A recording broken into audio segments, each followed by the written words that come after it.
கல்வி பொதுத்தராதர சாதாரண தர பரீட்சை எழுதிய மாணவர்களுக்கான கல்வி பொதுத்தராதர உயர்தர புதிய வகுப்புகள் யாவும் எதிர்வரும் மார்ச் மாதம் 25ஆம் தேதிக்கு பின்னரே ஆரம்பிக்கப்பட வேண்டும் என்று கல்முனையில் இயங்கும் தனியார் கல்வி நிலையங்களுக்கு கல்முனை மாநகர சபை அறிவுறுத்தல் வழங்கியுள்ளது.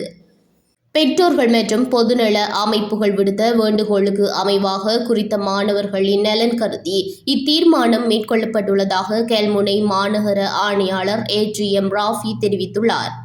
கல்வி பொதுத்தராதர சாதாரண தர பரீட்சை முடிந்த கையோடு உடனடியாகவே கல்வி பொதுத்தராதர உயர்தரத்திற்கான புதிய வகுப்புகளை ஆரம்பிக்க சில தனியார் கல்வி நிலையங்கள் ஏட்டிக்கு போட்டியாக முனைவதாக முறைப்பாடுகள் கிடைக்கப்பெற்றுள்ளன. இது விடயமாக ஏலவே சொல்லப்பட்ட ஆலோசனைகளை குறித்த கல்வி நிலையங்கள் பொருட்படுத்தாமல் உதாசீனமாக செயற்படுவதானது கவலைக்குரிய விடயமாகும். ஆகையினால் இந்த விடயத்தில் கல்முனை மாநகர சபையானது இவ்வறிவுறுத்தலை விடுப்பதுடன் இறுக்கமான நடவடிக்கைகளை முன்னெடுப்பதற்கும் தீர்மானித்துள்ளது என்று ஆணையாளர் மேலும் குறிப்பிட்டுள்ளார்.